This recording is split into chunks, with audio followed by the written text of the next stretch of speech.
to the second part of our discussion, Chapter 5, 5.2 STP Operations. Steps to a loop-free topology. Using STA, STP builds a loop-free topology with the following four-step process. Number 1, elect the root bridge. Number 2, elect the root ports. Number 3, elect designated ports.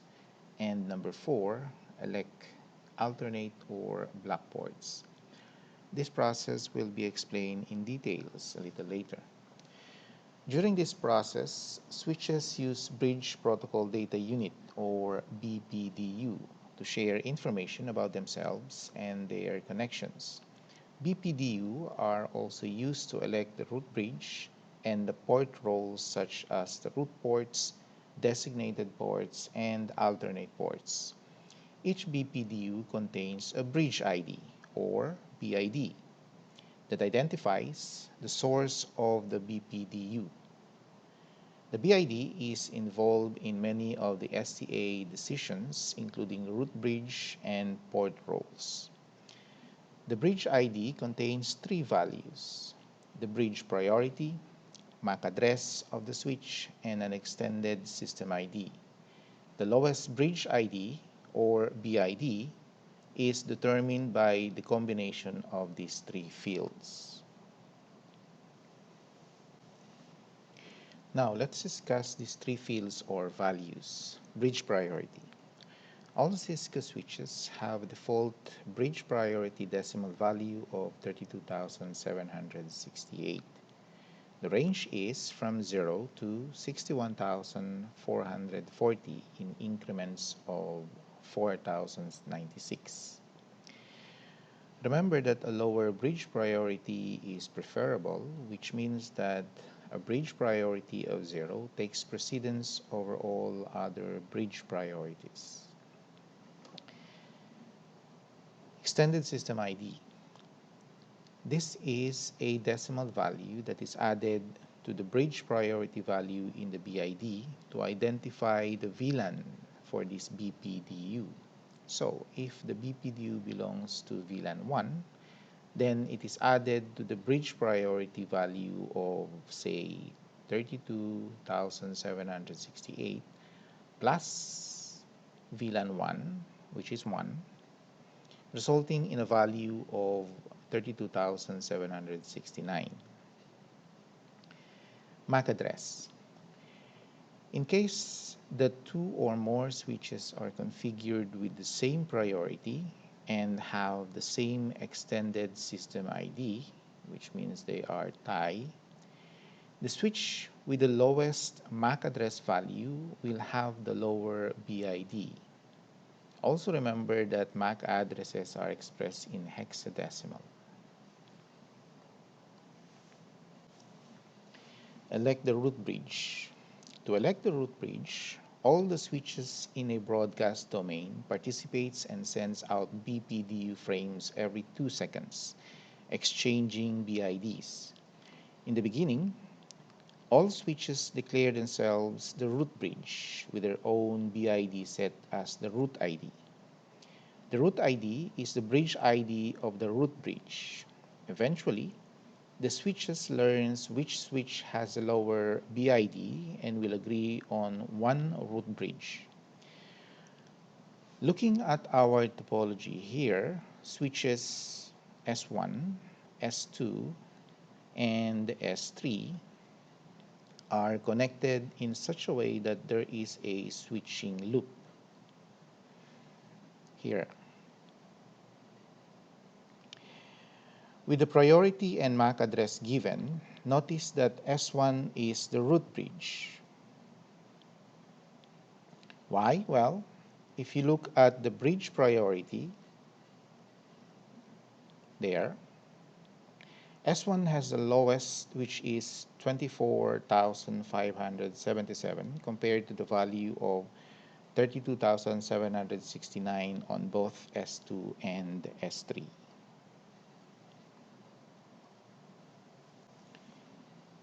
Impact of default bridge IDs. Since the default BID is 32,768. It is possible that two or more switches have the same priority as shown in the diagram. S1, S2, and S3 all have the same priority. When this happens, the switch with the lowest MAC address will be chosen, in this case, S2 here. So S2 will become the root bridge. Also take note that the priority of all the switches is 32,769 here. This value is based on the default priority, which is 32,768 plus our extended system ID, which is VLAN 1. So you will get a value of 32,769. Determine the root path cost. Once the root bridge have been elected or chosen, the STA starts determining the best path to the root bridge from all destinations in the broadcast domain. Remember from our previous lesson that a broadcast domain is a logical area in a network in which all hosts or devices can reach each other by broadcast at layer 2. Going back, the path information known as the root path cost is determined by the sum of all the individual port costs along the path from the switch to the root bridge. In other words, you will have to add the cost of the ports from the switch to the root bridge. The internal root path cost can be determined by adding the ingress port cost of the segment when a switch receives a BPDU. Take note of the table below, which shows the default port cost as suggested by IEEE. Cisco switches by default use the values as defined by the IEEE 802.1d standard, also known as the short path cost for both STP and RSTP.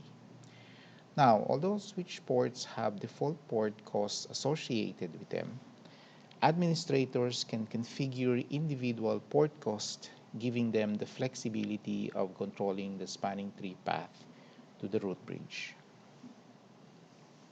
Elect the root ports. Once the root bridge is determined, it's time for the STA to select the root port. The root port is the port closest to the root bridge in terms of overall cost to the root bridge. This cost, if you remember from the previous slides, is known as the internal root path cost. Also, take note that every non-root switch will select one root port. In the example topology, S1 is a root bridge. For S3, F0/1 port is connected to our S1 and is selected as the root port. Look at S2. S2 has two paths to the root bridge. Path 1 cost is 19 and path 2 cost is 19 times 2 is equals to 38. Because there are two links involved to reach the root bridge, thus path 1, which has a lower cost, is preferred path and F0/1 becomes the root port for S2.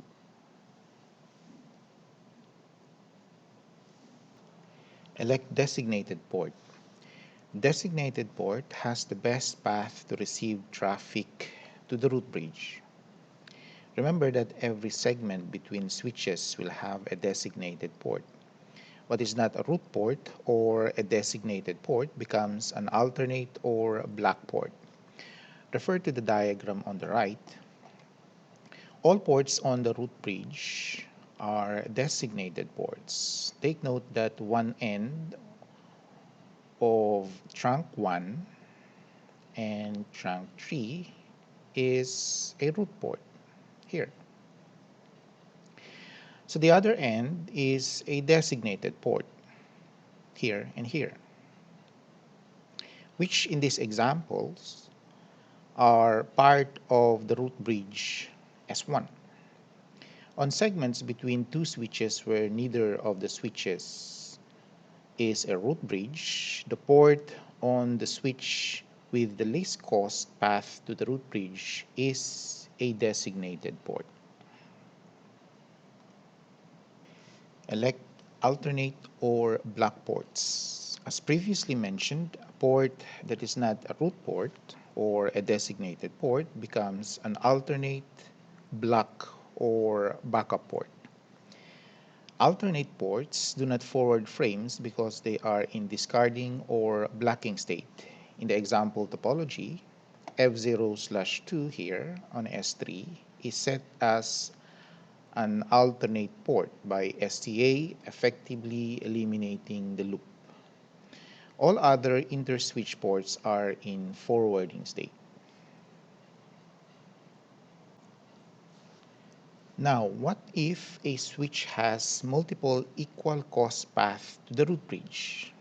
When this happens, the switch will determine a port using the following criteria. First, lowest sender BID. Second, lower sender port priority. And third, lowest sender port ID. Lowest sender BID.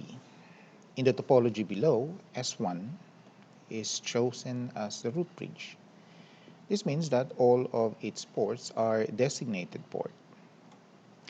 The port on the other switch connected to the root bridge is a root port. So S3 F0/1 and S4 F0/3 are root ports.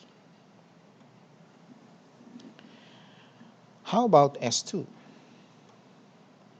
Both ports have equal cost path to the root bridge. Well, the bridge ID of S3 and S4 will be used to break the tie. This is known as the sender's BID. Notice that both switches have the same priority, 32,769. But the MAC address of S4 is lower than that of S3. So F0/1 on S2 becomes the root port here. The one connected to S4, and F0/2 becomes the alternate port, okay, the one connected to S3. Lowest sender port priority. In this topology, two switches, S1 and S4, are connected to each other with two equal cost paths. S1 is the root bridge, so both of its ports are designated ports. S4 has two ports with equal cost path to the root bridge, and since they are connected to the same switch, the sender's BID is equal. So the first step is a tie. The next step is to check the port priority. Since the default port priority is 128, so both of them are equal and is also a tie. However, if one of the port in S1 is configured with a lower port priority, say for example F0/1, then F0/6 on S4 will be in forwarding state and F0/5 will be in blocking state. But in this case, they are both tie. Lowest sender port ID. Okay, so far everything is a tie. So the last tiebreaker is the lowest sender port ID. S4 has received BPDUs from S1, F0/1 and F0/2 ports. Take note that the decision is based on the sender's port ID, in this case, S1, and not the receiver's port ID. So looking at the topology, since S1 F0/1 is lower than F0/2, S4 F0/6 becomes the root port, and F0/5 will become the alternate or black port, thereby eliminating the loop. Cool, right? STP timers and port states. STP convergence requires 3 timers as follows: hello timer, forward delay timer, and max age timer. The hello timer is the interval between BPDUs. Default is 2 seconds, but can be configured to between 1 and 10 seconds. The forward delay timer is the time that is spent in the listening and learning state. Default is 15 seconds, but you can modify it to between 4 and 30 seconds. And of course, the max age timer is the maximum length of time that the switch waits before attempting to change the STP topology. The default is 20 seconds, but can be changed to between 6 and 40 seconds. Also take note that default timers can be changed by the administrators on the root bridge, which dictates the value of these timers for the STP domain. STP facilitates the logical loop-free path throughout the broadcast domain. The spanning tree is determined through the information exchange of BPDU frames between the interconnected switches. Each switch must ensure that the port will transition to forwarding state only after information from other switches are learned. Otherwise, if a port transitions from blocking to forwarding state without information about the full topology, the port can create temporarily a data loop. For this reason, STP has 5 port states as shown in the diagram below, 4 of which are operational states, and the disabled state is considered non-operational. Disabled, blocking, listening, learning, and forwarding state. The table shown below summarizes the operational details of each port state. In blocking, BPDU can be received only, MAC address table is not updated, and no data frames are forwarded. In listening, BPDU is sent and received, no update on the MAC address table, and no forwarding of data frames. In learning, BPDU is sent and received, MAC address table can be updated, but still no forwarding of data frames. In forwarding, BPDU is sent and received, MAC address can be updated, and data frames can now be forwarded through the network. In disabled state or shutdown state, port is turned off, so no activity whatsoever. Per-VLAN spanning tree, also known as PVST. PVST is a version of STP that can be configured in an environment with multiple VLANs. There is a root port elected on each spanning tree instance. What does this mean? Well, there is a spanning tree running separately on each VLAN on the network. Say, for example, if you have VLAN 10, 20, and 30, you have 3 separate spanning tree instances. This makes it possible to have root bridges for each of these VLANs. But if all ports on all switches are members of VLAN 1, then there is only one spanning tree instance.